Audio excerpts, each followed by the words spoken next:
Hi everyone, this is Shona and welcome to another episode of my devlog.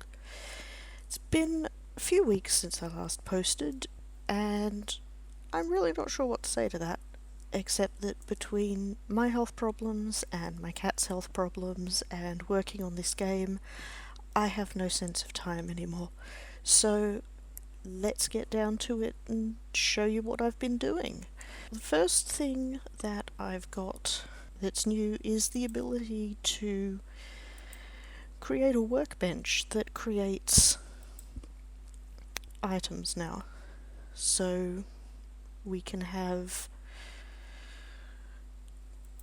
items that actually get used to build things instead of the building just happening.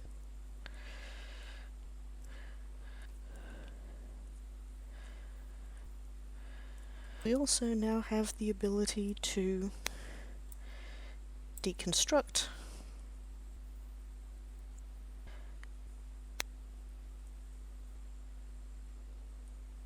And in addition to this, there's been a bunch of work done around working out the room situation, because if you delete a wall that's separating two rooms, you need to figure out how to combine those rooms, whether they're back to being part of the outside, whether it's two rooms have now become one. If you build a new wall in the middle, does that divide a room into two, and how does all of that work? All of this has taken quite a lot of time and been a lot more complicated than I had expected it to be. You know, for every problem that you find a solution to, you realise that it's brought up two new problems. The other new one is stockpiles. So you can now designate an area as a stockpile and loose items will be brought over to it. Later on, when I have more than one type of item, I'll need to figure out some sort of interface by which you can specify what type of item you want to be stored in a given stockpile.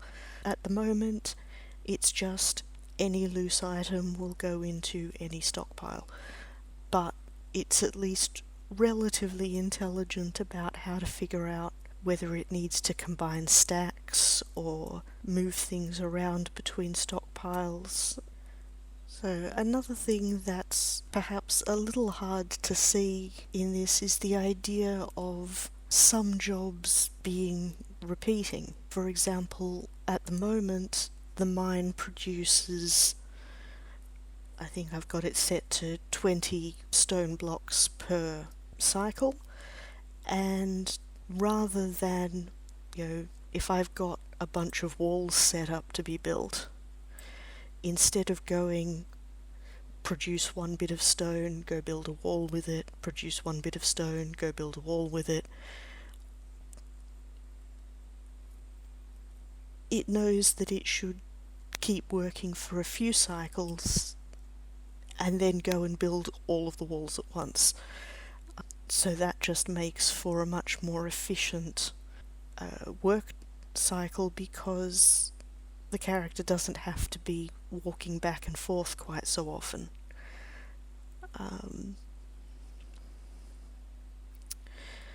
And as you can see, as they're producing more, they're then going and filling up the stockpiles until everything's full again.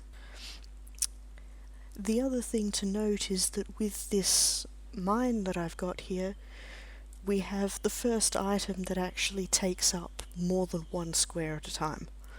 So it's set so that selecting it will be anywhere within the space, which can at the moment best be seen by I can just pick any random square here and say deconstruct, and there it goes. It doesn't have to be the anchored square, which when we're placing, you'll see that the square that my mouse is in, that it considers the home square, if you like, is the bottom left. But for purposes of interacting with it later, you can interact with any of the squares. So let's just pop it back. So yeah, later on there will also be some changes made to the way deconstruction happens. I'd like to have it so that when you deconstruct something, you get a partial refund of the materials that went to produce it. And the other thing, which is kind of a behind the scenes thing, but will be of importance as we go down the track, is the fact that this build menu is now not hard-coded. Instead, it pulls, aside from the deconstruct button, which is always going to be there, it pulls what the buttons are and what they do from the code that sets up what buildings and structures the game actually has. And my next goal is to shift all of that out of being in the actual game code and put it into something like a JSON file or an XML file so that it can be modified on the fly without needing to recompile the whole program. This will make it a lot easier to add and tweak the various buildings later. It'll also make it easier for when things get set up for people to be able to create mods for the game, which is a definite goal of mine. So I think that about covers most of the new things that are really visible. There's also been a lot of refactoring of the code, a lot of tidying up of things. With all of the new things that have been added, there have had to be some changes made to the load and save functionality to accommodate them.